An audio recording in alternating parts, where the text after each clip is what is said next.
Eu sou apaixonado pelo mistério da palavra, porque eu acredito que todo o mistério da palavra, ela é revelada em Cristo Jesus. Se eu creio que Jesus tem poder, eu preciso acreditar que a sua palavra tem poder. É por isso que eu estou aqui hoje, porque eu creio que a palavra cura, que a palavra liberta, que a palavra transforma, e com uma espada de 2 gumes ela vai penetrar dentro de você hoje. Aleluia! Amém? Glória a Deus. Hebreus 4, versículo 14 em diante, diz assim a palavra do Senhor: visto que temos um grande sumo sacerdote, Jesus, Filho de Deus, que entrou nos céus, nós tenhamos uma firme confissão nele, porque não temos um sumo sacerdote que não possa compadecer-se das nossas fraquezas, porém um que, como nós, em tudo foi tentado, mas sem pecado. Cheguemos, pois, com confiança ao trono da graça, para que possamos alcançar misericórdia e encontrar graça, a fim de sermos ajudados em tempo oportuno. Igreja, repita comigo: a maior das primícias, para mim tá bom, mas para Deus pode ser melhor. A maior das primícias é Jesus. Pai, em nome de Jesus, eu oro, Senhor, aqui, que não seja eu pregando, Senhor, mas que seja o Espírito Santo de Deus usando a minha boca para falar com a tua noiva, em nome de Jesus. Amém. Você que pode, ocupe seu assento, glorificando ao nome do Senhor. Aleluia, Jesus. Se essa banda que eu estou espantado de tão linda que é, tão Ó. maravilhosa que é, puder me ajudar hoje, vamos voar aqui hoje, amém? Glória a Deus. Queridos, a carta aos Hebreus não menciona o seu autor. Muitos gostam de afirmar ou preferem cravar que o autor foi o apóstolo Paulo. Talvez dentre as opções bíblicas possa até ser o apóstolo Paulo, mas algumas linguagens dessa carta não são tão semelhantes à linguagem pastoral do apóstolo Paulo. A carta aos Hebreus é uma das cartas mais lindas, na minha opinião, no Novo Testamento, porque é uma carta onde reflete a pessoa de Cristo em todos os seus capítulos. A carta aos Hebreus tem uma grande ênfase em comparar Jesus com uma posição de sumo sacerdote. Jesus é visto na carta dos Hebreus como um sumo sacerdote, e não qualquer sumo sacerdote, mas um rei que é sumo sacerdote. Se você ler a carta aos Hebreus, você vai compreender que temos uma comparação até mesmo de Jesus com o rei Melquisedeque. Por que há essa comparação? Porque o rei Melquisedeque, ao mesmo tempo que era rei em Salém, ele também era sumo sacerdote. Então essa comparação na carta dos Hebreus nos faz entender que Jesus não é só aquele que governa, mas ele é aquele que entra no Santo dos Santos, sai do Santo dos Santos, transita entre o pátio Santo dos Santos e prepara o caminho para quem está no pátio para entrar no Santo dos Santos. Para quem não sabe, a planta do antigo templo que havia em Jerusalém, o templo que foi construído para adoração ao Senhor Jeová, foi constituído em 3 partes. A primeira parte, a entrada do templo, era chamada de pátio. O meio desse templo era chamado de lugar santo. E a terceira e final parte do templo era chamado de lugar santíssimo ou santo dos santos. Então nós temos aqui 3 locais, 3 salões, me permita chamar assim, 3 salões do templo: o pátio, o lugar santo e o lugar santíssimo. E nós entendemos, à luz das Escrituras, que no Antigo Testamento, ainda que com o templo constituído, não era permitido a entrada de qualquer pessoa em determinada parte do templo. Se você ler os livros após a construção do templo, você vai entender que há pessoas designadas para o pátio, há pessoas designadas para o lugar santo e há pessoas destinadas para o lugar santíssimo. Para o lugar santíssimo, apenas uma posição poderia entrar e desfrutar desse lugar. Essa posição se chama sumo sacerdote. O sumo sacerdote, que pode ser também chamado como a classe mais alta do sacerdote, tinha permissão de entrar no lugar santíssimo. Perto do Novo Testamento, você encontra escritos, manuscritos proféticos e também históricos, de que havia um sorteio para a entrada do lugar santíssimo. Havia um sorteio de sacerdote para ver quem iria entrar neste lugar santíssimo. Então, não bastava ser sacerdote, não bastava ser consagrado a vida toda, tinha que ter a sorte para entrar lá dentro. Quando a Bíblia nos traz a menção, no versículo 14 de Hebreus 4, que nós temos um grande sumo sacerdote, sumo sacerdote já é a classe mais alta do sacerdotismo, mas a Bíblia é bem clara dizendo que não é só um sumo sacerdote, mas é um grande sumo sacerdote. Eu posso já atentar para os detalhes bíblicos, porque se a classe mais alta do sacerdotismo é o sumo sacerdote, mas Hebreus vai dizer que nós temos um grande sumo sacerdote, isto significa que quando Jesus entra em uma situação, ele está para além até da maior classe que se encontra nessa determinada situação. Quando a Bíblia se trata de Jesus, diz que não é só o sumo sacerdote, mas é o grande sumo sacerdote. E a Bíblia diz que esse grande sumo sacerdote já é revelado ao Filho de Deus, é o Filho de Deus, é Jesus Cristo, que penetrou ou que adentrou aos céus.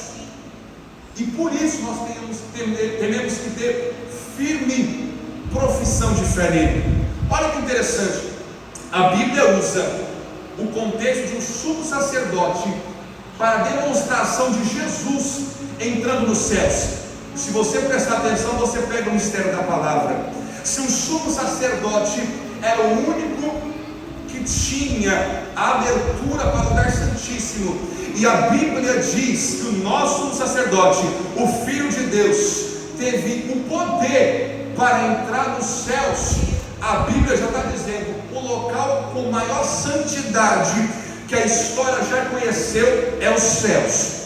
O local mais santo que existe em toda a história é os céus.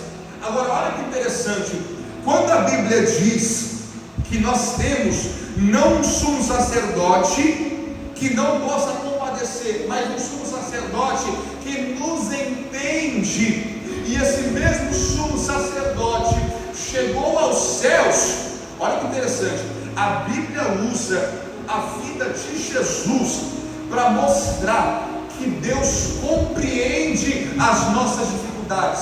Por quê? Hebreus capítulo 4, versículo 15, a Bíblia diz que da mesma forma que nós, este sumo sacerdote, que é o Filho de Deus, que é Cristo, padeceu na terra, sofreu na terra, foi traído na terra. Sabe por que Jesus dá revelação ao escritor para dizer isso é para ninguém chegar no século 21 e dizer: Jesus, você não entende o que eu estou sentindo, o Senhor não entende o que eu estou passando, Jesus não entende a minha situação. Filho, posso dizer uma coisa? A Gálatas vai dizer que Jesus não teve por usurpação ser como Deus, mas se fez carne, padeceu pelas mesmas coisas que nós padecemos. Sabe o que Jesus está dizendo? A traição eu sei o que é, a dor eu sei o que é, a doença eu sei o que é, o abandono eu sei o que é, a rejeição eu sei o que é, a tristeza eu sei o que é, o jejum, a oração no monte da madrugada eu também sei o que é. Mas sabe de uma coisa? Jesus me trouxe como atalaia para dizer para a vida de alguém: Jesus era 100% Deus, mas também 100% homem. Se ele passou por tudo, eu trouxe uma palavra para você: você também consegue vencer, você também consegue chegar, você também consegue ultrapassar esse mar.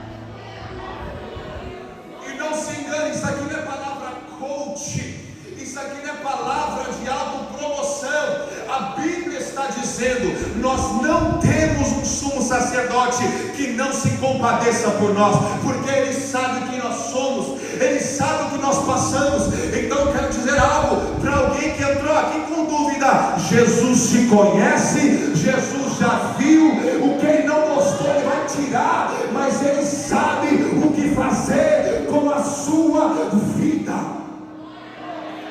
Irmãos, eu estou sentindo uma vontade de profetizar nesse ambiente aqui, então eu vou abrir a boca e deixar Deus me usar. 2025 já não é mais ano para você reclamar, dizendo que ninguém te entende, dizendo que ninguém te vê, dizendo que ninguém te olha, que ninguém te dá oportunidade. Filho, eu fui enviado pelo Filho de Deus para dizer para você: ele te viu, ele te ouviu, ele colheu as lágrimas, ele viu as noites dormidas, e ele me trouxe de uma tarefa para dizer: eu estou chegando aí.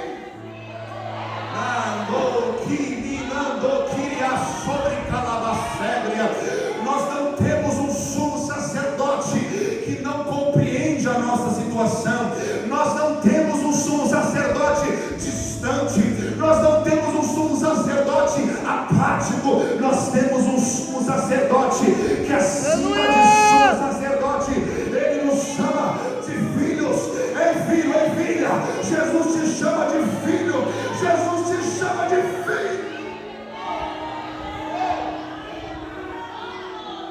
A palavra cristocêntrica mexe com a minha alma, a mensagem da cruz mexe com o meu interior, o amor de Jesus me constrange, e por isso que toda vez eu prego sobre ele, eu não consigo conter a emoção, porque ele não teve usurpação, ele veio e passou pelo que passamos, para compreender na pele os nossos anseios, as nossas preocupações, as nossas ansiedades. Agora, sabe o que eu acho interessante? Jesus adentra aos céus da mesma forma que o sumo sacerdote adentra no lugar santíssimo. Agora, você lembra João 14,6? Disse-lhe Jesus: eu sou o caminho, a verdade e a vida, e ninguém vem ao Pai senão por mim. Sabe o que Jesus está dizendo? O caminho que estava fechado eu já abri. O caminho que estava fechado eu já abri. Perceba, João 14, Jesus diz: não vos deixarei órfãos. Aleluia! Eu vou subir, vou preparar a morada, mas eu vou derramar o Espírito Santo para estar com vocês. Ele vai preparar a morada. Se Jesus vai preparar a morada, é porque alguém vai morar lá. Ô glória! Morada é habitação, morada é local de casa. Quando Jesus diz: vou preparar morada, ele está dizendo: eu vou preparar um lugar para vocês estarem. Agora olha que interessante: se Jesus, que é o sumo sacerdote, presta atenção, você vai pegar isso aqui. Se Jesus, que é o sumo sacerdote, ele adentra os céus para preparar a morada, olha que interessante, ele adentra porque tem uma missão: preparar morada. Significa ele ser o sumo sacerdote. Lembra que eu falei? Os céus para Jesus é o lugar santíssimo. O céu para Jesus é o lugar santíssimo. O céu para Jesus é o lugar santíssimo. Se Jesus entra nos céus para preparar a morada, ele está dizendo: o sumo sacerdote da sua vida, que não é qualquer um, é o grande, é o Filho de Deus. Da mesma forma que Jesus sobe aos céus para preparar a morada, o sumo sacerdote entra no lugar santíssimo para preparar um lugar para você. Agora, até alguém que pode não ter pegado, porque está cansado, é terça-feira, eu te entendo. Mas sabe o que eu estou dizendo aqui? Eu trouxe uma introdução aqui dizendo que só pode entrar o sumo sacerdote. Mas o grande sumo sacerdote entrou e disse: estou preparando morada. Aleluia! Só podia o sumo sacerdote entrar, mas ele entra dizendo: eu vou abrir aqui a cortina. Ou melhor dizendo, abrir não, eu quero mostrar para todo mundo que está aberto. Eu vou rasgar de cima a baixo. Aleluia! Eu vou rasgar de cima a baixo, porque eu quero fazer que as pessoas entendam que esse lugar que é proibido agora pode ser acessado. Sabe por quê? Eu não sou qualquer sacerdote, eu não sou qualquer sumo sacerdote, eu sou o grande sumo sacerdote. Da mesma forma que Jesus está preparando morada para você lá em cima, ele está dizendo: aqui debaixo, o lugar santíssimo, a presença de Deus já está aberto. Pode habitar, filho. Pode habitar, filho. Pode habitar, filho. Agora olha que lindo, irmão. No versículo 15 diz que não temos um sumo sacerdote que não possa compadecer-se das nossas fraquezas, porém que como nós em tudo foi tentado, mas sem pecado. Olha que lindo isso aqui. A maior esperança em Jesus não é a experiência de Jesus, mas o resultado da experiência de Jesus. Por quê? Qual é a experiência de Jesus na terra? 3 anos e meio de ministério, operando maravilhas, mas acima de tudo, pregando a mensagem da salvação, preparando os discípulos para espalhar a mensagem para fora do campo terreno de Israel. Agora olha que interessante, Jesus viveu isso. Jesus viveu em santidade. A Bíblia diz que ele foi como nós, mas a diferença é que ele continuou santo, não pecou. Olha que interessante, a maior coisa, o maior fato, a maior ação do ministério de Jesus não é a experiência que ele adquiriu, mas a experiência que gerou um resultado na terra. Preste atenção, olhe para mim, entenda uma coisa: o que Jesus fez de mais bonito não foram os milagres. O que Jesus fez mais de bonito não foi multiplicação de pães e peixes. O que Jesus fez de mais bonito não foi andar por cima das águas do mar da Galileia. O que Jesus fez mais de bonito não foi ressuscitar. O que Jesus fez mais de bonito não foi nenhum milagre, nenhuma maravilha da terra, mas foi o resultado da passagem dele para a terra. Samuel, o que é esse resultado? É o testemunho de Jesus, que não ficou preso em 3 anos e meio, mas ecoa pela eternidade e chega até nós. Sabe o que eu quero dizer para alguém? Jesus operou sinais e maravilhas, mas o maior feito de Jesus é o seu legado, que não morreu, que continua. Legado esse tão grande que depois da passagem de Jesus, até o calendário diz: antes de Jesus, depois de Jesus, 5 anos antes de Jesus, 5 anos depois de Jesus. Jesus não é um profeta, Jesus não é um homem selecionado para um tempo oportuno. Jesus é um testemunho vivo que ecoa por toda a eternidade da terra,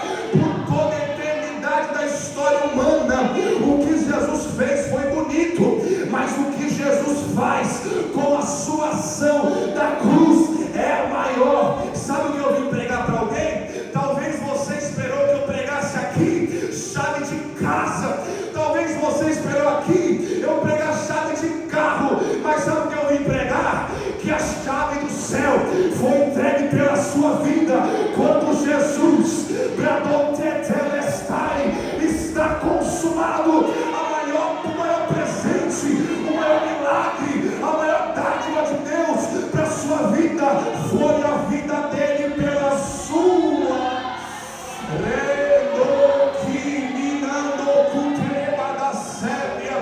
Eu não sei se tem alguém com o mesmo sentimento que eu, mas eu estou com o coração grato, que a cruz ainda ecoa nas minhas entranhas. Eu estou com o coração grato, porque em 2025 a palavra da cruz ainda é pregada. Eu estou feliz, eu estou emocionado, eu estou com o coração grato, porque eu entrei em 2025, mas eu não entrei só, eu vim com Ele, eu entro o ano com Ele, eu passo o ano com Ele, eu passo a virada com Ele, porque é Ele que me salvou. Quem vai passar com Jesus o resto da eternidade? Oh, aleluia! Queridos e amados irmãos, Ele passou por tudo, mas não deixou de ser santo. Perceba comigo que um sumo sacerdote tem um uniforme. Um sumo sacerdote tem um uniforme. E uma das composições desse uniforme é a sua tiara. E nessa tiara, o Antigo Testamento vai nos dizer, no Antigo Testamento, vai dizer que havia algo escrito na tiara do sacerdote. Sabe o que estava escrito na tiara do sacerdote? Kadosh Adonai. Kadosh Adonai, que significa santo para Deus. Tiara do sacerdote está escrito Kadosh Adonai, santo para Deus. Agora, se você ler o livro de Levítico, irmão, é um livro difícil de estudar. Eu entendo sua situação, irmão. Eu fiz 3 anos de seminário, eu tive que estudar esse livro mais do que eu já estudava. É complicado, é difícil, mas irmão, todo o mistério da palavra é revelado nele. Então até Levítico vai falar de Jesus. Quando em Levítico há uma recomendação de sacrifício, um padrão sacrificial, diz que para qualquer purificação precisa ter um cordeiro sem mancha. Precisa ter um cordeiro sem mancha. O que é isso? Segundo a visão deles, um cordeiro perfeito, um cordeiro sem defeito. Agora, na tipologia bíblica, um cordeiro sem manchas é um cordeiro sem pecado. Ou seja, qualquer sistema sacrificial precisava de um cordeiro santo, precisava de um cordeiro sem pecado, sem defeito. Por isso que o escritor aos Hebreus vai dizer: ele padeceu por tudo, mas tem uma diferença: ele não pecou, ele Aleluia. Continuou sendo santo. À luz do livro de Levítico, nós entendemos que um sacrifício só é compatível com a vontade de Deus se não há mancha. Se o cordeiro não tem que ter mancha, o sacrifício para o pecado não podia ter pecado, o sacrifício para o pecado não podia ter pecado. É por isso que a Bíblia diz que ele padeceu tudo, mas em santidade ele não perdeu. Porque se Jesus caísse uma vez, o sacrifício não funcionaria, porque o cordeiro teria manchas. Mas quando Jesus se entrega na cruz do Calvário, ele é um cordeiro sem manchas, ou seja, um cordeiro apto para morrer em prol de vidas. Então eu quero dizer para vocês e deixar vocês saberem aqui sem dúvidas nenhuma, que Jesus sofreu ainda mais, porque ele não teve o direito de pecar, ele não teve o direito de ter manchas, ele não teve o direito de ter tropeços, mas em tudo ele foi mais do que vitorioso. É por isso que o apóstolo Paulo vai dizer em Romanos capítulo 8 versículo 37, que por ele nós somos mais do que vencedores, porque teve alguém que tomou o nosso lugar, teve alguém que tomou o seu lugar. Tem alguém que tomou a cruz, que tinha a sua medida, a sua altura, ele foi lá e tomou, porque ele é o único cordeiro sem mancha. Agora olha que interessante, irmãos, por favor, não caia na desatenção. Deus quer falar com você através do mistério da palavra. 1 Pedro, capítulo 2, versículo 21 em diante, vai dizer: porque para isto sois chamados, pois também Cristo padeceu por nós, deixando-nos o exemplo para que sigais as suas pisadas, o qual não cometeu pecado nem na sua boca se achou engano, o qual quando injuriava não injuriava, e quando padecia não ameaçava, mas entregava-se àquele que julga justamente, levando ele mesmo em seu corpo os nossos pecados sobre o madeiro, para que mortos para os pecados pudéssemos viver para a justiça, e pelas suas feridas fostes sarados. Nós só temos acesso a esse lugar porque alguém pagou o preço para rasgar o que dividia esse lugar. Quando Jesus grita tetelestai, está consumado, esse tetelestai, que está consumado em grego koiné, olha que interessante, a tradução literal de tetelestai é: o que eu fiz está feito e ninguém pode desfazer. É como se fosse um contrato que é irrasgável, não sei se existe essa palavra, mas é inquebrável.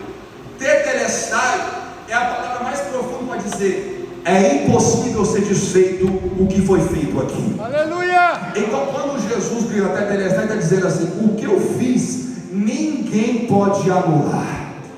O que eu fiz naquela cruz do Calvário ninguém pode desfazer.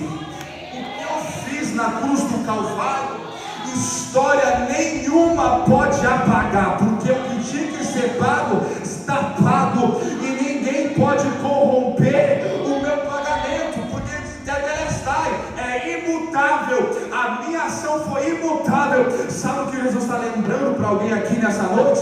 O que eu paguei na cruz do Calvário ainda é válido. Ah, irmão, então eu estou doente, Samuel, eu estou com dor, eu estou triste. O preço ainda está clamando, a ação de Jesus ainda grita, a cruz de Jesus ainda é operante. E eu não sei quem vai pegar isso aqui, mas eu vou liberar. Se a cruz ainda é atuante, o seu milagre pode chegar, a sua ajuda pode chegar, a sua provisão pode chegar, porque a cruz ecoa.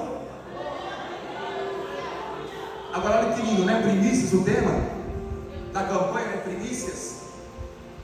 A maior palavra de oferta que você pode encontrar na Bíblia está em João 3,16. A maior palavra de oferta, isso aqui quem quiser usar pode usar, eu uso direto. Essa moda traz oferta, João 3,16. É a maior história de oferta. Por quê? O que diz João 3,16? Porque Deus amou o mundo de tal maneira que entregou o seu Filho unigênito. Olha que interessante.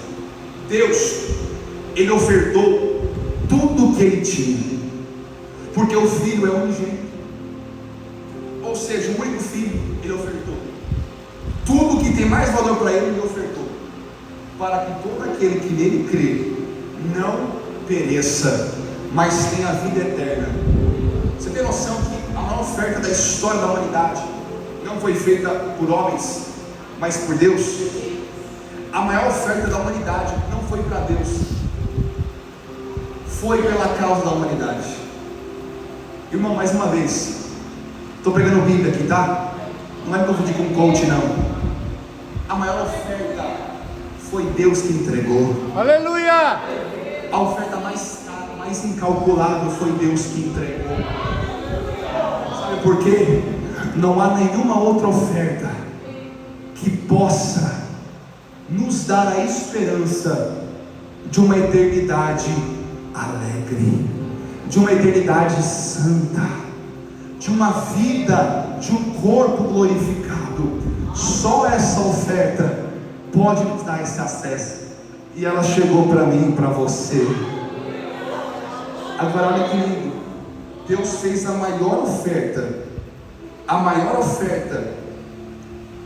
para se encontrar conosco. Posso dizer uma coisa? Antes de você vir atrás de Deus, Deus já foi atrás de você primeiro. Lembra Gênesis 3? Adão e Eva pecam. Adão e Eva pecam. Toma do fruto que não podia tomar. Pela vergonha, se cobriram com folhas de figueira. Sabe o que eu acho mais lindo aqui? A Bíblia diz que Deus desceu no jardim e procurou Adão e Eva. E Adão e Eva se escondeu de Deus. Sabe o que eu acho lindo aqui? Quando a gente peca, não é Deus que foge de nós, somos nós que fugimos dele. E mesmo nós pecando, Deus vai atrás. Mesmo nós, com a vergonha da nudez que o pecado nos desnuda, mostra quem a gente é, Deus não tem vergonha da gente. Pode ser uma coisa, filho: Deus não tem nojo de você. Deus não tem vergonha de você. Deus não tem sentimentos contra você. Enquanto Adão e Eva se escondem, Deus quer marcar um encontro. E Deus vai atrás. Olha que lindo. O texto não diz que Deus condena Adão e Eva. Deus pergunta: o que aconteceu? Deus deu a abertura para eles se arrependerem. Vou dizer uma coisa: Deus não quer te condenar não, filho. Esse erro, esse pecado, essa situação que você caiu, Deus não quer te condenar. Deus está esperando. Deus está dando abertura para você dizer: Pai, me perdoa. E nós temos ainda mais uma obrigação de pedir perdão, porque o véu foi rasgado. A gente pode falar por nós mesmos. No Antigo Testamento, para pedir perdão, tinha que falar com o sumo sacerdote. O sumo sacerdote tinha que ser sorteado. O sumo sacerdote tinha que entrar no Santo dos Santos e lembrar de tudo isso.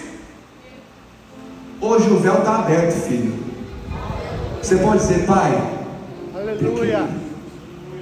Errei, eu caí, mas eu sei que o Senhor está me procurando.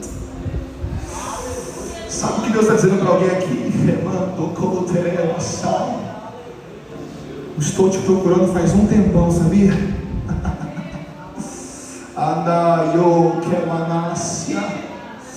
Eu estou te procurando faz tempo, filho. Eu estou te procurando faz tempo, filha. Quando o escritor aos Hebreus diz: acheguemo-nos ou aproximemo-nos, sabe o que essa palavra no grego koiné? Proserkomai. Sabe o que significa? Ir ao encontro. A Bíblia diz: aproximemo-nos ao trono da graça. Significa ir ao encontro. Peraí, se eu vou de encontro com o pastor Cláudio, é porque é uma via de mão dupla. Encontro é uma via de mão dupla. Encontro é marcado. Não é só um lado que vai, mas o outro também. Quando um carro bate de encontro com o outro, é porque os dois estão indo na mesma direção, contra o outro. Olha que interessante. Se a Bíblia diz aproximemos-nos, que significa vamos ao encontro, significa que antes de a gente ir para o trono da graça, o que está sentado no trono da graça já saiu primeiro que você. Aleluia! Lembra da parábola do filho pródigo? Quando o filho pródigo vai voltar, o filho pródigo encontra o pai na casa? Não. O filho pródigo encontra o pai no meio do caminho. Porque antes de você se chegar perto de Jesus, Jesus já se chegou perto de você primeiro. Aleluia. Antes de você vir à casa do Senhor, a presença que está na casa do Senhor já adentrou dentro de você. Sabe o que eu quero dizer para alguém aqui hoje? Talvez você veio passar tempo, mas Deus manda eu te dizer: eu já tinha marcado um encontro com você. Eu já pedi encontro com você. Sabe o que eu vejo nos meus olhos espirituais? Há um temor de Deus descendo sobre essa casa. Há uma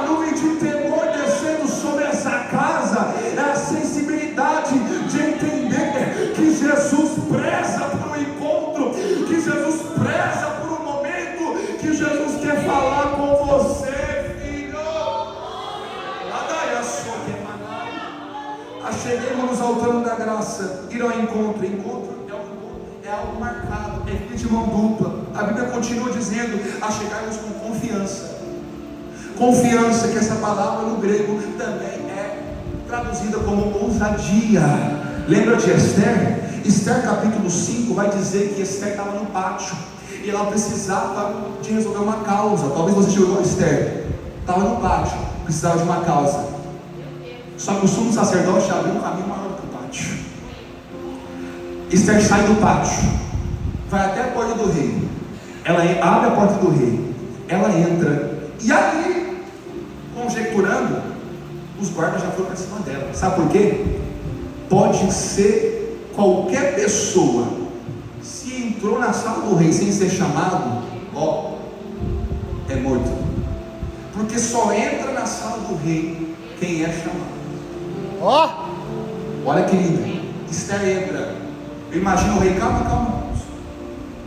O rei está com o cetro.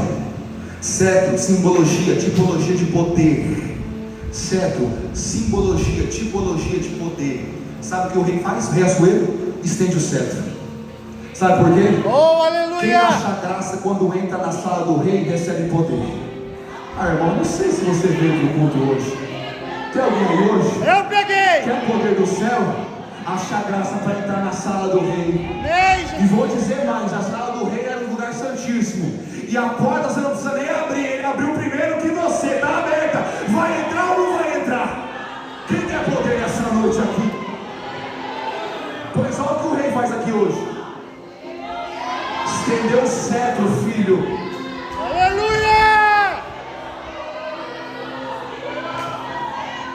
Quando o rei Assuero estende o cetro, é porque toda vez que alguém entra na sala do rei para falar, antes de falar, o cetro vai ser estendido e a pessoa que entra precisa tocar. O cetro é estendido e a pessoa que entra tem que tocar. O rei olha a Esther entrando na casa, no salão do rei. Esther, ela toca. Sabe o que significa isso? É o rei dizendo: Esther, pode falar que eu te escuto. Sabe o que Deus está falando para alguém aqui hoje? A porta já está aberta, o cetro já está estendido. Falta você começar a falar o que você precisa. O que você precisa hoje? É um abraço? É um milagre? É uma provisão? O cetro está estendido, filho. O véu já foi aberto, filho. O pátio já não é mais seu lugar. O seu lugar é o lugar santíssimo. Falta você abrir a boca e falar: Deus, eu preciso disso. Deus, eu preciso de ti, Senhor. Esther pede: eu preciso de favor para o meu povo. O que o rei faz? Se eu estendi o cetro, filho, eu faço. Por quê? Quem está com o cetro na mão tem poder. Agora, se o rei errado, tem um cetro na mão, tem poder para determinar qualquer coisa. Imagina Deus, que segundo Isaías 43:13, o mundo está na palma da mão dele.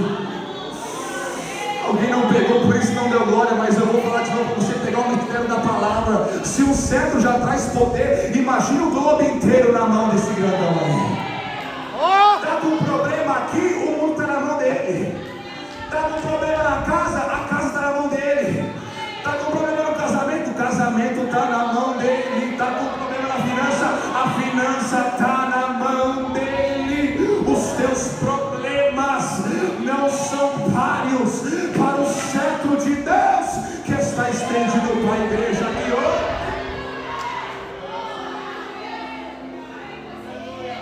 Se coloca de pé, por gentileza, só para... eu vou acabar. Aleluia, Jesus. Você volta para casa hoje, filho, fique em paz. Só que Deus quer passar mais um mistério para você hoje. A Bíblia diz que já chegou o trono da graça, para que no tempo oportuno, ou seja, há um tempo, espaço de tempo, relógio, tempo, marcação, vocês possam receber misericórdia e graça. Misericórdia e graça. Só que sabe o que eu acho interessante? A Bíblia diz, presta atenção, irmão, pega esse mistério da palavra: no tempo oportuno recebais graça e misericórdia, no tempo oportuno. Agora, a Bíblia diz em Lamentações capítulo 3, versículo 22, que as misericórdias do Senhor são a causa de nós não sermos consumidos, porque as misericórdias do Senhor se renovam a cada manhã. Ou seja, a misericórdia no trono da graça é infinita. Para começar aqui a nossa ideia, a misericórdia no trono da graça é infinita. E a graça no trono da graça? Romanos 3, 24, sendo justificados gratuitamente pela sua graça, pela redenção que há em Cristo Jesus. Ou seja, para pegar a graça não precisa pagar, só precisa chegar. Para receber a graça não precisa pagar, é só chegar. Agora pega esse aqui. A misericórdia, Lamentações diz que livra da consumação. A graça traz a redenção. E a Bíblia diz que no tempo oportuno recebamos graça e misericórdia. Agora que tem isso aqui. Se a misericórdia se renova a cada dia, ela é infinita. E se a graça não traz a redenção, que a redenção está consumada, não pode ser desfeita, a graça também é infinita. Ou seja, para você chegar no trono da graça, não é um tempo findável. Mas se você chega no trono da graça para pegar isso aqui, chega no trono da graça para receber misericórdia e graça, só que a misericórdia e a graça são infinitas, logo o tempo de receber misericórdia e graça não tem fim. Porque se a Bíblia diz, no tempo oportuno você vai receber, e a misericórdia escorre toda hora, e a graça escorre toda hora, sabe o que Deus está dizendo para alguém aqui? Não precisa chegar no trono, pegar o que precisa e sair, porque a graça e a misericórdia não tem fim sobre esse trono. Vou mastigar para você pegar. Sabe o que a Bíblia está dizendo para alguém aqui hoje? O que você precisa é só ficar perto do trono da graça. Lembra da mulher do fluxo de sangue? O que ela fez? O que ela precisava? Cura, tocou, foi embora. O que Jesus fala? Alguém me tocou. Alguém me tocou. E ele vai querer achá-la de novo. Por quê? Quem quer algo momentâneo, chega no trono da graça, pega e vai embora. Agora quem quer graça e misericórdia, o trono da graça não para de fluir misericórdia e graça. Então o tempo oportuno está aí, mas o tempo findável não existe. Sabe qual é o convite de Deus para a igreja hoje? Fica perto do trono, porque a graça e a misericórdia não vai se acabar. Enquanto você estiver perto do trono, a graça vai estar com você e a misericórdia vai estar com você. Se você só quer uma bênção, só uma cura, só milagre, pega e vai embora. Agora se você quer graça e misericórdia, fica perto do trono, porque o trono não para de enviar graça e misericórdia. Eu não sei se alguém precisa aqui, mas todos os dias eu preciso de graça e misericórdia. O que eu vou fazer então? Eu vou ficar aqui, ó, abraçado com o trono da graça. Só quem vai viver na graça, só quem vai. Tem alguém que vai viver na graça aqui hoje?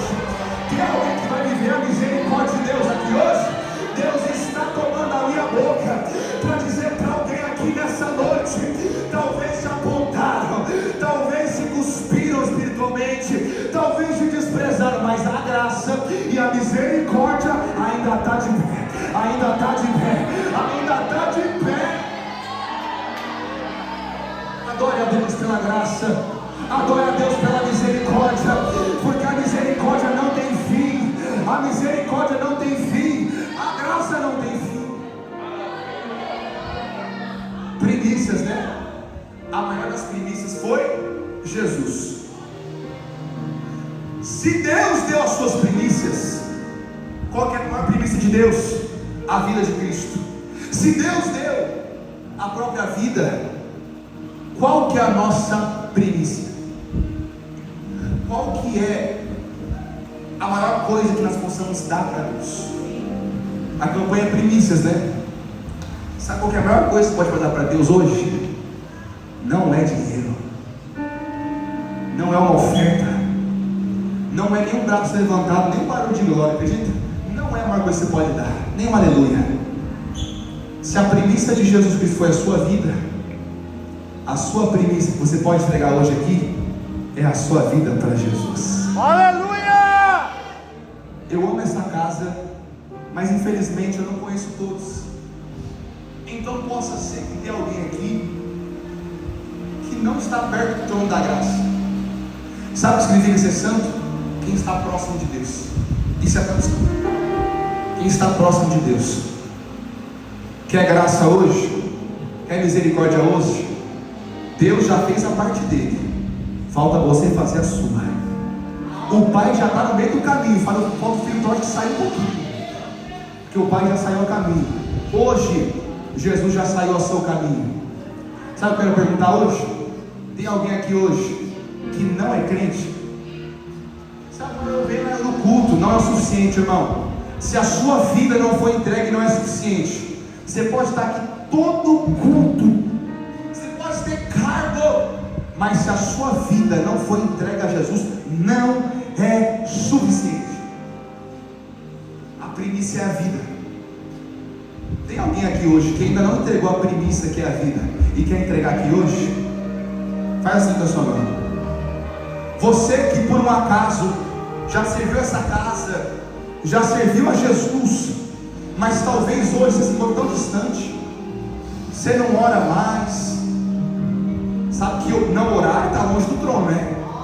Porque para falar com ele tem que orar. Orar é falar com Deus. Se você não ora, está longe, filho. Mas Deus veio atrás de você hoje. Eu vou fazer o seguinte: já deu meu horário aqui, e eu quero fazer uma oração por sua vida profética para esse ano de 2025. Então, para eu conhecer quem está nos visitando e quer aceitar Jesus, eu não vou fazer isso para te envergonhar, sabe por quê? Meu pai está aqui hoje. Pai, eu tenho vergonha de abrir a geladeira de casa. Pai, eu tenho vergonha de deitar no sofá. Pai, eu tenho vergonha de ir ao banheiro. Por quê? Eu não moro mais com meu pai. Mas se eu estou na casa do meu pai, não existe vergonha suficiente para me impedir de fazer algo na casa do pai.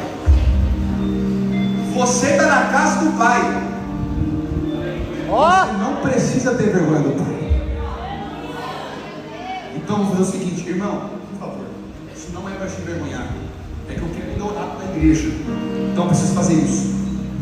Se você não aceitou Jesus ou está afastado, você fica em pé.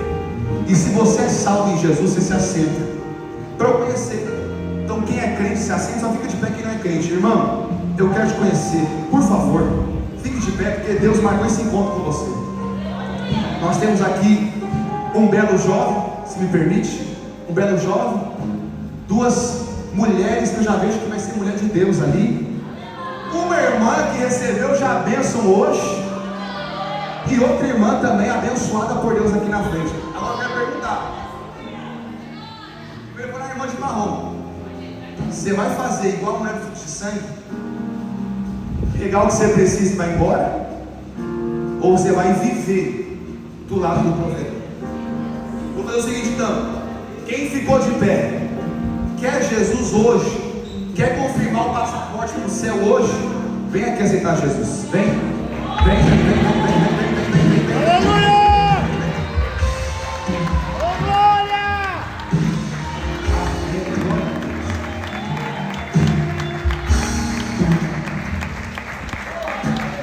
Ó, tem mais uma vindo lá, pode aplaudir, pode aplaudir, pode aplaudir. Aleluia! Quando o filho pródigo volta para casa, o que o pai manda fazer? Prepara o banquete, porque o meu filho voltou.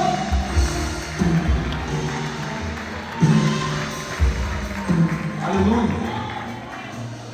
Mais alguém que se assentou por vergonha, alguém que não ficou de pé?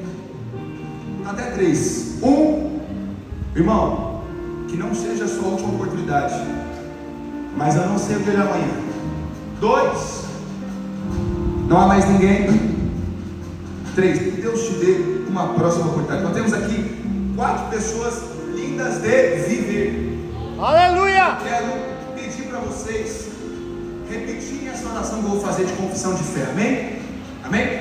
Repitam comigo essas palavras: Senhor Jesus, eu te recebo como meu Senhor e Salvador da minha vida.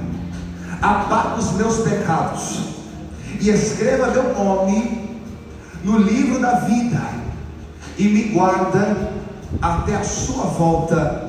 Amém. Pai, em nome de Jesus eu oro, cubra estas almas com o seu poder, cubra essas almas com a sua glória, Senhor, que eles possam estar agarrados, amarrados no trono da graça, para viverem da misericórdia e da graça de Deus, em nome de Jesus. Missionária Cris, Deus está mostrando para você orar por aqui, ó. Ora aqui. Deus vai fazer uma obra de libertação tão grande na sua vida que quem te conhecer não vai te reconhecer mais. Pode olhar no meu olho. Quem te conheceu até hoje não vai reconhecer quem você vai ser daqui para frente. Sabe por quê? Deus me mostra que já te castigou muito, que você já sofreu alguns bocados. E posso falar uma coisa? O sofrimento não é que vai ter fim, mas antes você andava sozinho, agora você vai ter alguém para te ajudar. E Deus está me mostrando que vai fazer uma obra de libertação que vai transformar a sua vida. Escuta o que eu estou te falando. A igreja é testemunha. Se ela se agarrar no trono da graça, vai ser outra pessoa. Pastor Chiquinho, pode guardar a face dela, porque se ela se amarrar no trono da graça, vai ser outra pessoa.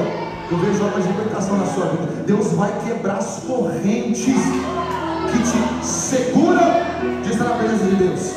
Tem vezes que você quer estar aqui, mas tem alguma coisa que diz: não vou. Deus está quebrando hoje, em nome de Jesus. Você vai que pode orar por ela. Você para mais missionário ou telefonar por essas almas, amém? Abraçar as obreiras, pode abraçar a obreira, pode abraçar a alma, pegar a palavra profética para eles, tá bom? Queridos, fiquem na graça e na misericórdia de Deus, amém? A primeira primícia Jesus já deu. Deus abençoe. Aplauda Jesus.